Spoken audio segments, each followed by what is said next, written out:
Desde que Thomas Newcomen inventara la máquina de vapor atmosférica en 1712 y James Watt la mejorase en 1769, dando lugar a la máquina de vapor de agua, no dejaron de ensayarse todo tipo de innovaciones para lograr propulsar los vehículos.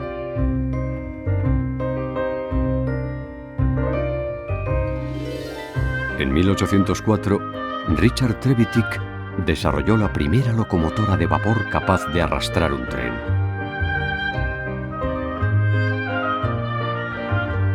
En 1830, el ingeniero británico George Stephenson construyó la primera línea ferroviaria del mundo, Liverpool-Manchester, donde se utilizaron locomotoras a vapor, dando lugar así al ferrocarril como nuevo modo de transporte.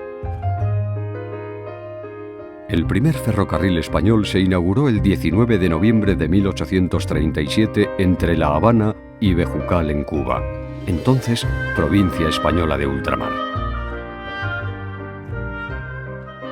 Esta línea ferroviaria fue la primera que se construyó en Iberoamérica, la segunda de América y la cuarta del mundo.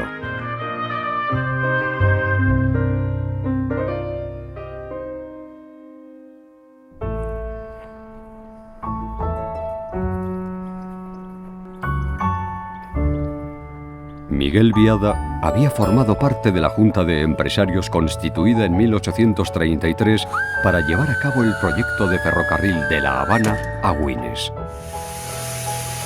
A su regreso a España, comenzó a impulsar el proyecto del ferrocarril entre Barcelona y Mataró, solicitando el permiso de construcción al gobierno español el 30 de junio de 1843, que finalmente lo aprobó el 30 de noviembre de ese mismo año. La denominada Gran Compañía Española del Camino de Hierro de Barcelona a Mataró y viceversa, inaugura su línea el 28 de octubre de 1848 con su salida oficial desde la estación de Barcelona y su llegada a Mataró.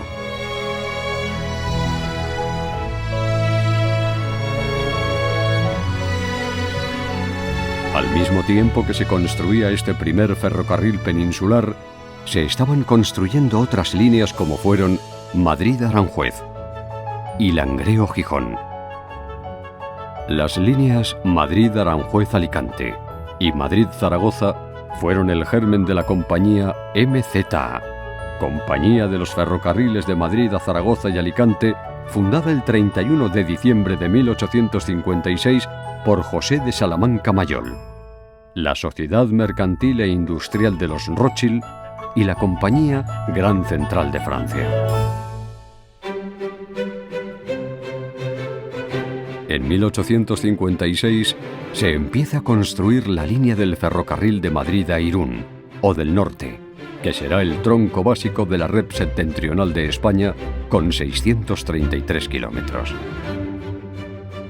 La Compañía de los Caminos de Hierro del Norte de España fue creada en 1858, con más del 75% de capital extranjero y dominada por los hermanos Pereire.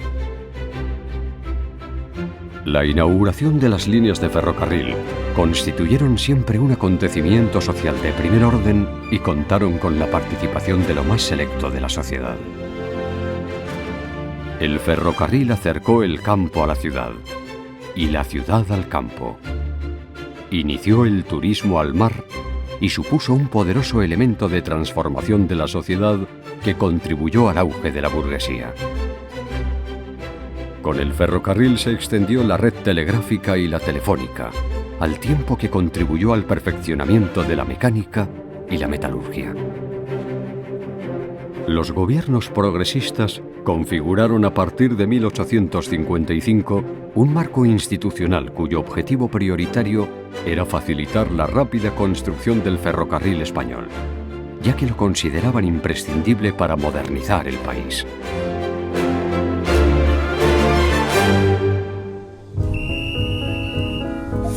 Los bancos constituyeron una buena parte de su cartera con valores ferroviarios que se desplomaron súbitamente en 1866, cuando los resultados de explotación de las compañías ferroviarias fueron deficitarios. La economía española no estaba lo suficientemente desarrollada para aportar los tráficos que demandaba una red tan extensa como la construida. Así se desencadenó una gran crisis financiera en España como consecuencia de la propia quiebra de las compañías ferroviarias, que paralizó la extensión del ferrocarril y que provocó una importante crisis económica. La quiebra de numerosas compañías pequeñas favorecieron la estrategia de concentración horizontal que desplegaron MZA y Norte hasta el punto que, tras el nuevo impulso que dieron los gobiernos de la Restauración, acabaron absorbiendo a todas ellas y constituyendo en el último tercio del siglo XIX un duopolio. Solo la Compañía de los Ferrocarriles Andaluces, fundada en 1877, logró escapar a este dominio, ya que, tras crecer rápidamente, se convirtió en la tercera compañía ferroviaria de España en importancia tras Norte y MZA, manteniendo la mayor parte de sus líneas ferroviarias en la región andaluza.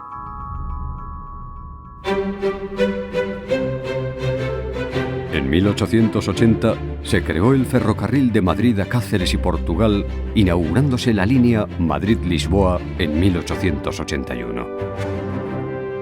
En 1880, la idea de confort, distintivo de la compañía Wagon Leeds, se incorporó en el expreso Madrid-Hendaya con 2 coches cama de 12 plazas.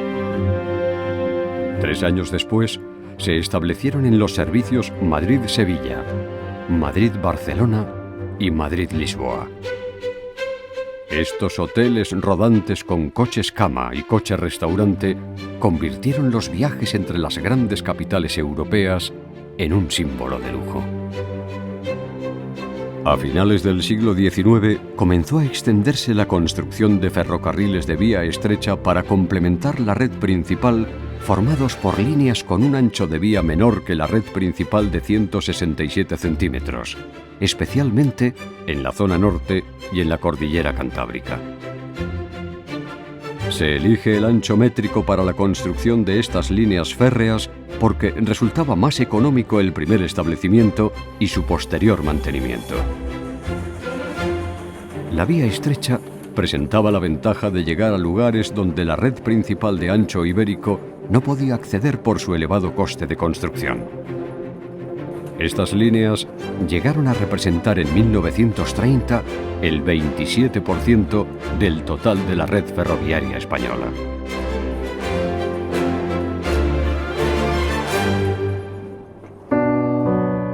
Tras el comienzo de la Primera Guerra Mundial, el ferrocarril se ve desbordado en sus servicios y capacidades.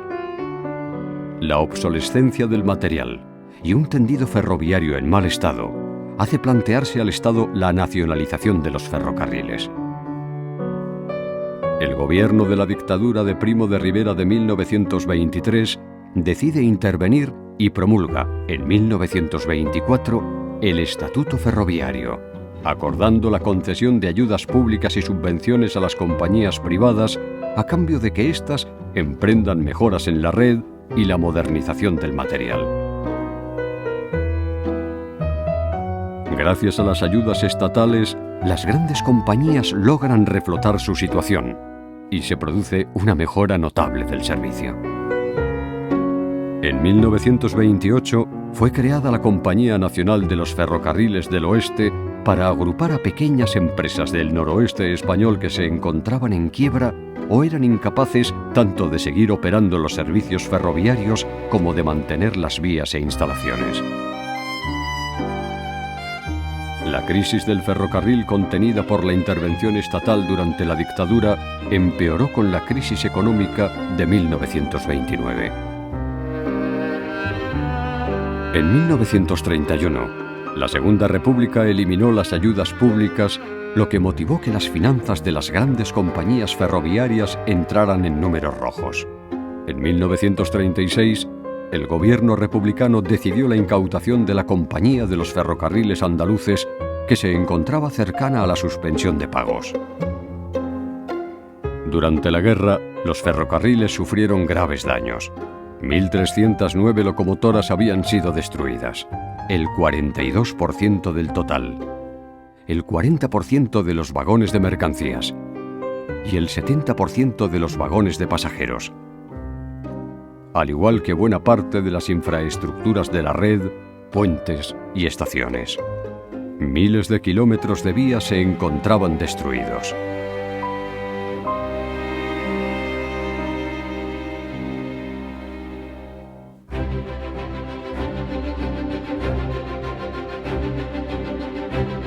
Durante la posguerra, su situación llegó a hacerse insostenible.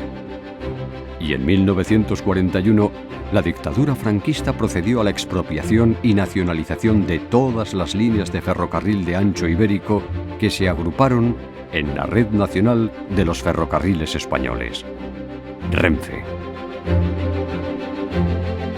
En 1964 se aprueba el Plan Decenal de Modernización, con el objetivo de que el ferrocarril llegue a ser rentable económicamente.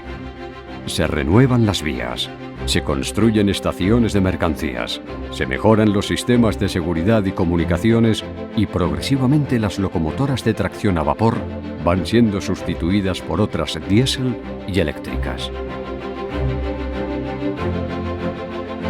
El auge de otros medios de transporte, como los vehículos a motor y el avión, supusieron una seria competencia para el ferrocarril desde mediados de los años 60. A consecuencia de la crisis del petróleo de 1973, la economía española comenzó a frenarse. A pesar de la crisis, Renfe continuó con sus programas de reformas, dando un nuevo impulso a la electrificación de las principales líneas ferroviarias y empezando a experimentar, a mediados de la década, con la alta velocidad, 190 km/h, con el objetivo de implantarla en la línea Madrid-Barcelona. En los años 80 se plantea la rentabilidad económica de la red, ya que el 68% del tráfico ferroviario se realizaba en 5.000 de los 13.500 kilómetros de vía. Para ello, se elaboró un plan para ir cerrando aquellas líneas que no fuesen rentables económicamente.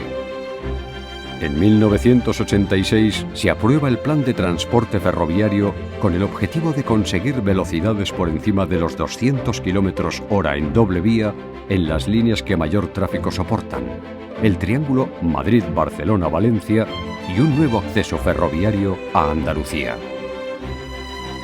La celebración de la Exposición Universal de 1992 aceleró la construcción de la nueva línea AVE, alta velocidad española, que llega a alcanzar los 300 km/h.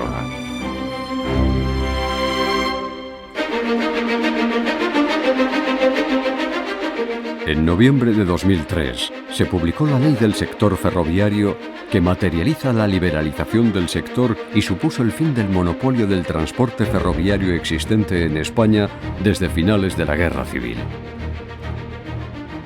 De acuerdo a la nueva legislación, el 31 de diciembre de 2004, el gestor de infraestructuras ferroviarias se volvió a integrar en Renfe, y a las 0 horas del 1 de enero de 2005, esta desapareció y fue sustituida por dos nuevos organismos: el Administrador de Infraestructuras Ferroviarias, ADIF, y Renfe Operadora, encargada del transporte de pasajeros y mercancías en régimen de competencia con otras empresas.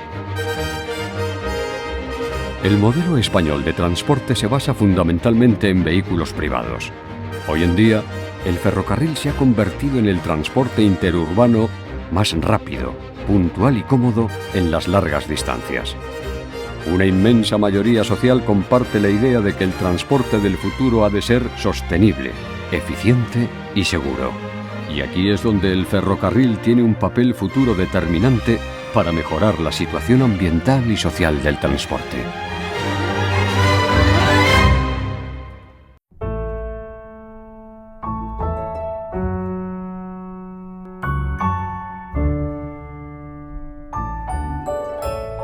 El ferrocarril y sus acontecimientos de relevancia se han plasmado en billetes de banco, monedas, medallas, sellos de correo y lotería nacional a lo largo de estos 180 años de historia del ferrocarril español.